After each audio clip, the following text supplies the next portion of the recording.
Okay, Resident Aliens by Stanley Hauerwas and William Williman. Um, this book deals largely with the purpose and the place of the church within 21st century culture. It engaged a lot of the ideas around what the church's purpose within culture is. Um, a lot of the same type of stuff that Christ in Culture deals with that Niebuhr wrote, but it comes at it from a different approach. And so I'll just go ahead and dive in on some of the major themes that I found in the book. First, I think major theme I think is an extremely important salient point to note is that this point. So that Hauerwas and Wilman really do actually kind of take Niebuhr to task on his sort of push for the purpose of the church is to transform culture. Um, but Hauerwas and Wilman will really want to stress that that kind of idea of the church's purpose vis-a-vis culture is really the wrong question to ask. And so they are really straightforward in saying that they don't believe the church exists to transform culture, right? That the church doesn't exist to transform the outside world, certainly not to uphold any particular vision of utopia or democracy or anything like that. Rather, um, the church's purpose as a political entity is to be a place where the gospel is lived. Um, so they'll put it this way that the political task of the church is not transformation of culture. Rather, the political task of the church is simply to be the church. As the church is to live as the church, as an outpost or a colony of the kingdom of God within the surrounding culture. It does not exist for a purpose beyond that. The church may, as a result, cause transformation in the culture as the gospel goes forward, but the purpose is not so that the culture will be transformed. The church is a place where the kingdom values are lived out. Um, Particularly right within the United States and American culture, they will say that the church is a political entity. It certainly does not exist to underwrite American democracy. Very far to say that they believe the state has become an idol. That somehow this vision of a Christian nation, or whatever it might be, sitting on a hill, all that stuff has become idolatrous to the church and counter to the church's true purpose. The purpose of the church is to worship Christ in all things. So instead of being effective, instead of having sort of a means end relationship with culture, the church simply exists to be faithful to the gospel of Jesus Christ. Particularly, they go into faithful to the gospel as presented in the Sermon on the Mount. Um, and it's shaped by the shape of the cross. Right? We exist in a shape of the cross. They write this, I think, rejecting both the individualism of the conversionists and the secularism of the activists and their common equation of what works with what is faithful. The confessing church finds its main political task to lie not in the personal transformation of individual hearts or the modification of society, rather the congregation is determined to worship Christ in all things. Right? The church exists to be the church, right? To worship Christ in all things. The second main point is that the people in the church are a people on the way. That is, we exist in in progression towards something. We exist to reach something else. We are grounded primarily in the past, in the remembrance that we are part of God's activity in the world, and that we are part of a community training us according to what is true rather than what is false. Right, the way of Christ is true rather than false. Um, Christian ethics then is not about liberal or conservative, but what it means to live as disciples of Jesus, as a people on the way with Jesus who follow Jesus. And community within the church is a byproduct. It is a natural consequence of faithfulness to Jesus Christ. A community that lives the present, the church is a community that lives as a partial um, but present fulfillment of God's eschatological view. Like we're on the way to the eschaton, and we live here and now as people who enact that in a partial way, who enact the full the idea of God's reign and rule and the earth. Our hope is to recover the sense that we try to live the Sermon on the Mount because this is the true nature of our God and it is the destination that we should be such people.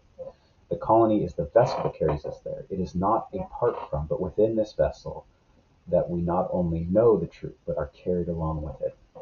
I think that first part of the quote, our hope is to recover the sense that we try to live the Sermon on the Mount because this is the true nature of our God.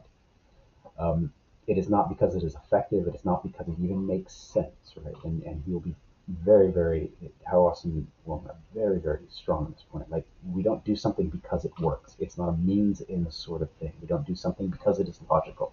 The gospel, in fact, to them is not logical, but rather it is what is right and what is true. And so the church embodies the way of living. It says this is the true way to live according to the kingdom of God, according to the Sermon on the Mount, because this is the nature and character of how God lives, not because we think it'll convince anybody. We hope it will, and we hope people will want to be a part of it, but we do not live it in order to convince people. We live it because it is right. It's being faithful rather than choosing what is effective. And the church is, in that respect, and because of that, a peculiar people. Um, the world is abnormal, and it is in the church that we learn to be moral according to the way of Christ. Right? So the way of Christ, the way of God, is what is right and good and quote unquote normal. That's how we are created to live. It is the world that is out of step with that. And so the church attempts to embody the truth of the way God has called us to live according to our nature, according to um, our created nature, right? That imago Dei. And we try to live into that. And within this peculiar people, it's the saints that are necessary examples for training of others. Um, by the saints, as we look at them, as we emulate them, as we see how they follow Christ, we learn how God truly is. Um, and that's not always sensible, right? It's not always immediately understandable. Jesus wasn't killed because the way he said to follow was sensible. He was killed because it was out of step, right? It was absolute fidelity to God.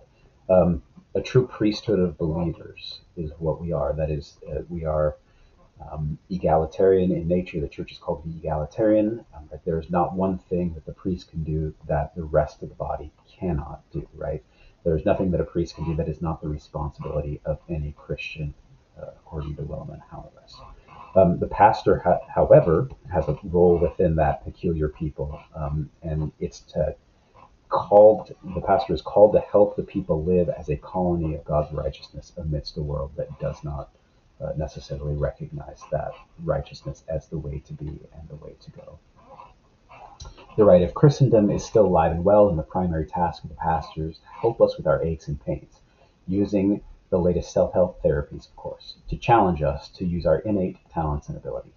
But if we live as a colony of resident aliens within a hostile environment, which, in the most subtle but deadly ways, corrupts and co-opts us as Christians, then the pastor is called to help us to gather the resources we need to be the colony of God's righteousness. So it calls for courage, right? It's not the pastor as sort of therapeutic therapy. The pastor is not a chaplain, so to speak, right?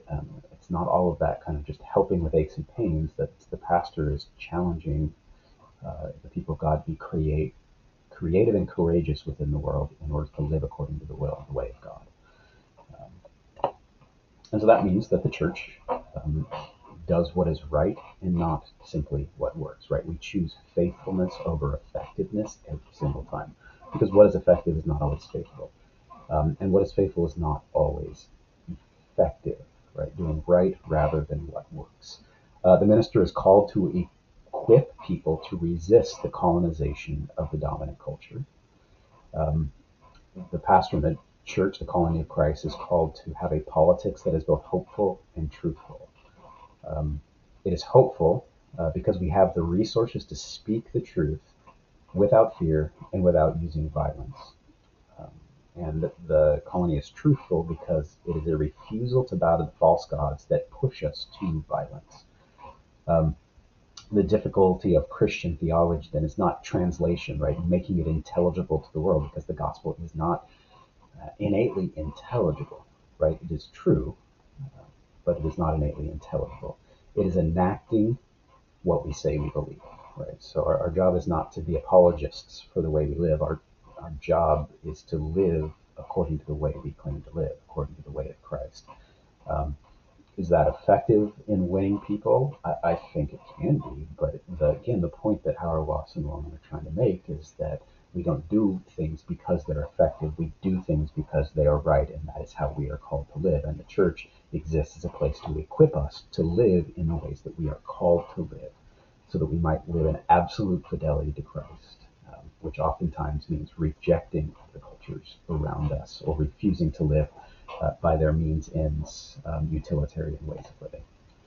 Um, he writes, yet no clever theological move can be substituted for the necessity of the church being a community of people who embody our language about God. We talk about God, um, where talk about God is used without apology because our life together does not mock our words. The church is the visible political enactment of our language of God by a people who can name their sin, accept God's forgiveness, and are thereby enabled to speak truth in love. Our Sunday worship has a way of reminding us in the most explicit of ecclesial ways the source of our power and the peculiar nature of our solution to what ails the world. And so again, the overall understanding that the church is this colony in which we actually live by and enact in our life together, in our life in the world, what we say we believe. And that becomes the most potent way of telling the truth.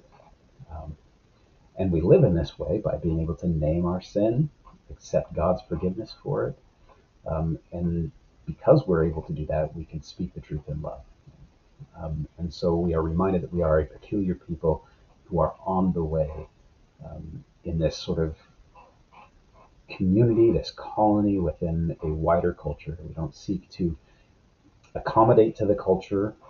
We don't explicitly seek to withdraw. We're not trying to be sectarian, but we try to live in such a way that is absolutely uh, faithful to the way of living that God calls us to in the scriptures, particularly as Howard Watson William will put it within the Sermon on the Mount.